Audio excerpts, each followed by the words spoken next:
আসসালামু আলাইকুম। বাংলাদেশ বেতার রাজশাহী স্থানীয় সংবাদ পড়ছি রুকসানা আক্তার লাকি। পেশাভিত্তিক মন্ত্রণালয় প্রতিষ্ঠা, ডিএস পুলের কোটা বাতিল, সকল ক্যাডারের সমতা বিধান এবং জনপ্রশাসন সংস্কার কমিশন প্রস্তাবিত শিক্ষা ও স্বাস্থ্য ক্যাডারকে সিভিল সার্ভিসের বহির্ভূতকরণের প্রতিবাদে রাজশাহীতে মানববন্ধন কর্মসূচি পালন করেছেন সিভিল সার্ভিসের ২৫টি ক্যাডারের কর্মকর্তারা।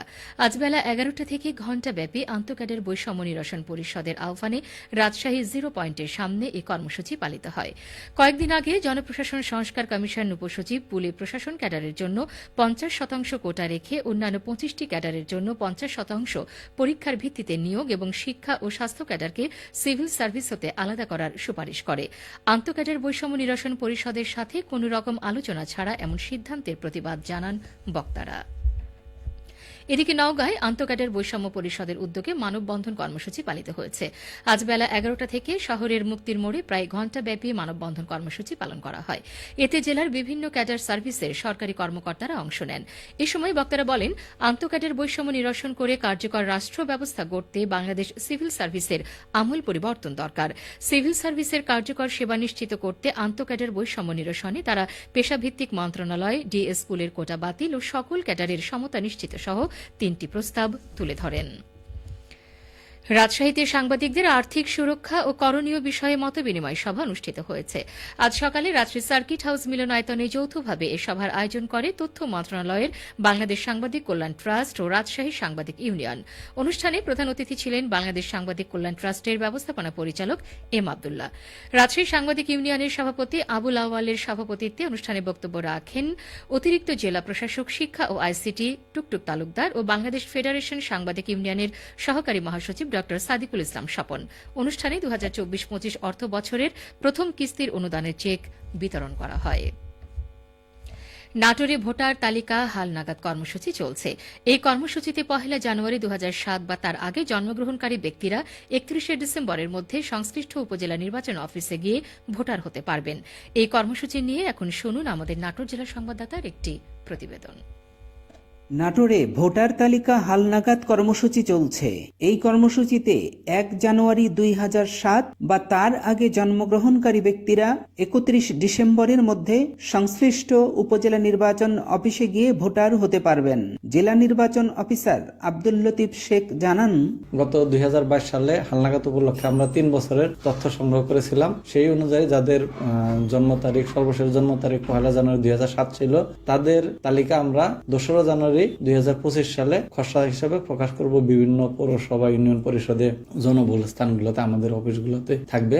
এই তালিকাতে যারা বাদ পড়েছে তারা নতুন ভোটার হিসেবে অন্তর্ভুক্ত হতে পারবেন, বা এই সময় যাদের তালিকা অন্তর্ভুক্ত হয়েছেন ভুল থাকলে তারা সংশোধন করতে পারবেন, এবং সংশ্লিষ্ট এলাকার ভিতরে যে স্থানান্তর করতে চান স্থানান্তরের সুযোগ থাকবে। ইসলামী বিশ্ববিদ্যালয়ের শিক্ষার্থী আসমাউল হোসনা নতুন ভোটার হিসেবে নিবন্ধিত হওয়ার অভিব্যক্তি ব্যক্ত করলেন এভাবে: ভোটার তালিকায় নাম নিবন্ধন করেছি, নিজেকে এখন দেশের নাগরিক মনে হচ্ছে, দেশের প্রতি দায়িত্বও বেড়ে গেল। নিবন্ধনের পরবর্তী পর্যায় সম্পর্কে জেলা নির্বাচন অফিসার বললেন, ২রা জানুয়ারির পর সংশোধনকারী কর্তৃপক্ষ নিয়োগ হবে এবং সেখানে নতুন ভোটার অন্তর্ভুক্তি, কারো যদি আপত্তি থাকে সেক্ষেত্রে আপত্তি জানানো যাবে, বা সংশোধনের প্রয়োজন হলে আমরা সংশোধনকারী কর্তৃপক্ষ বরাবর নির্ধারিত ফর্ম আছে, তারা আবেদন করতে পারবে, এবং এই সংশোধনকারী কর্তৃপক্ষ তাদের দাবি আপত্তি সব নিষ্পত্তি করে ৩০ জানুয়ারির মধ্যে নিষ্পত্তি শেষ করে আমরা ৯ তারিখের মধ্যে এটা সন্নিবেশ করব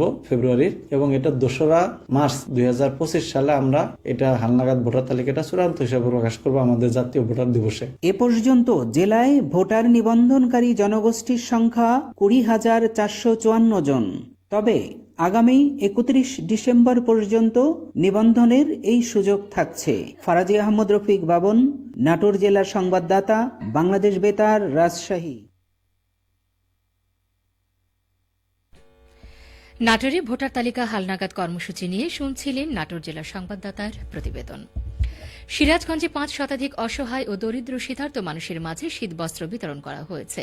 আজ সকালে শহরের ভিক্টোরিয়া স্কুল মাঠে বুড়ো বাংলাদেশের উদ্যোগে শীতবস্ত্রগুলো বিতরণ করা হয়।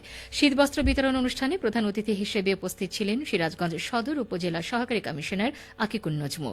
বুড়ো বাংলাদেশ সিরাজগঞ্জ অঞ্চলের আঞ্চলিক ব্যবস্থাপক আবুল হোসেন মিয়ার সভাপতিত্বে উপস্থিত ছিলেন এলাকা ব্যবস্থাপক আবুল মাসুদ, সিরাজগঞ্জ শাখার ব্যবস্থাপক মিলন হোসেন ও ভিক্টোরিয়া উচ্চ বিদ্যালয়ের অধ্যক্ষ মোহাম্মদ সাজিদুল ইসলাম। অনুষ্ঠানে সভাপতির বক্তব্যে আবুল হোসেন মিয়া জানান, বুড়ো বাংলাদেশ 27 লক্ষ মানুষের পরিবার। এই পরিবার সবসময় পীড়িত মানুষের পাশে দাঁড়ায়। এরই ধারাবাহিকতায় শীতার্তদের দুর্ভোগ লাঘবে শীতবস্ত্র বিতরণের উদ্যোগ গ্রহণ করা হয়েছে। সবশেষে আবহাওয়া। আজ দুপুর 2টায় রাজশাহীতে তাপমাত্রা ছিল 26 ডিগ্রি সেলসিয়াস। এ সময় বাতাসে আপেক্ষিক আর্দ্রতার পরিমাণ ছিল 47%। রাজশাহী ও পার্শ্ববর্তী এলাকায় আজ সূর্যাস্ত সন্ধ্যে 5টা 25 মিনিটে। সংবাদ শেষ হল। আমাদের পরবর্তী সংবাদ বিকেল 4টা 5 মিনিটে।